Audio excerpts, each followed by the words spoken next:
Hello everyone, this is Amritpal Singh. Welcome to my third video of MongoDB series. Guys, in this video, I'll be starting with the very first little practical of this MongoDB.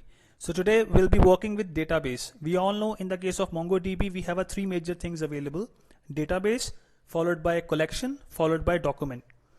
This little 3 points I've already have covered in the second video when I have introduced MongoDB to you.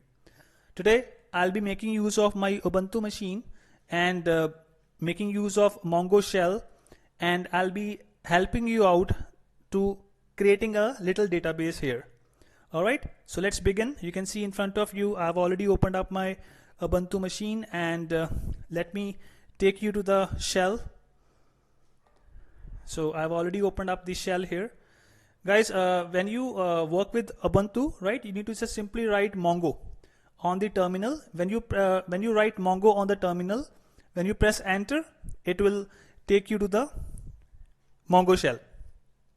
So guys, I assume that you already have installed MongoDB in your system. All right, so this is the assumption I'm having. So you can see now the cursor is blinking here. Let's start with the commands, right? I'll be discussing just 3 to 4 commands because it is the first lecture, first video correspond to practical. Let's start.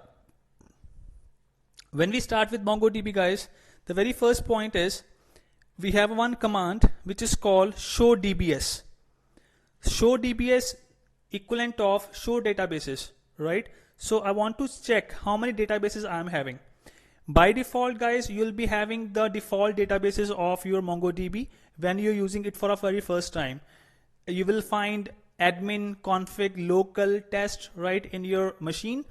But you can see one more database available because I've already have created in my system. But in your case, it will be just 3 or 4, which are the default ones.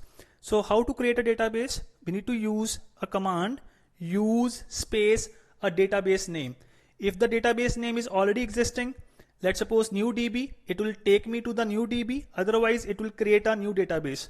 So I'll be creating a database with the name AP. So use AP is equivalent of create database name.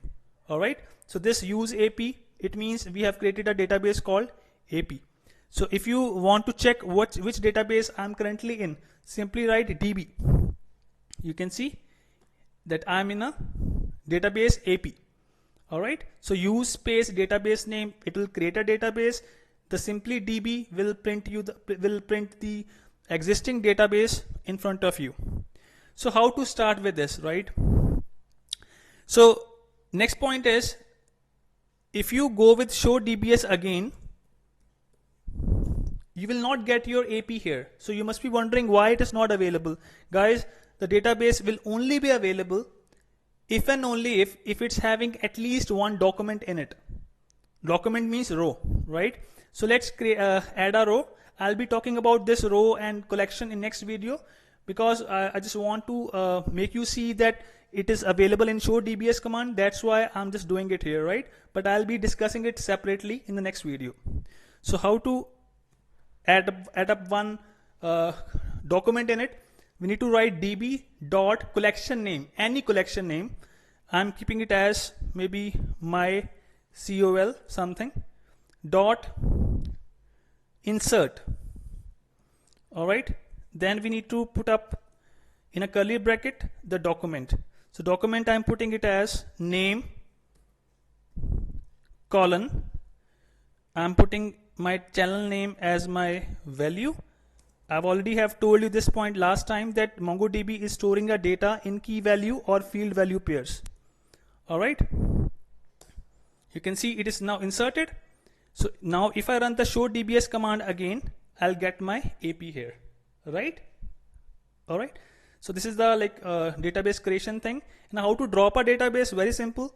db dot drop database. That's it. So if you run this show DBS command again, guys, you will not find your database here. I hope, guys, you must have understood this little short video regarding database creation. I'll see you next video. Thanks for watching, guys.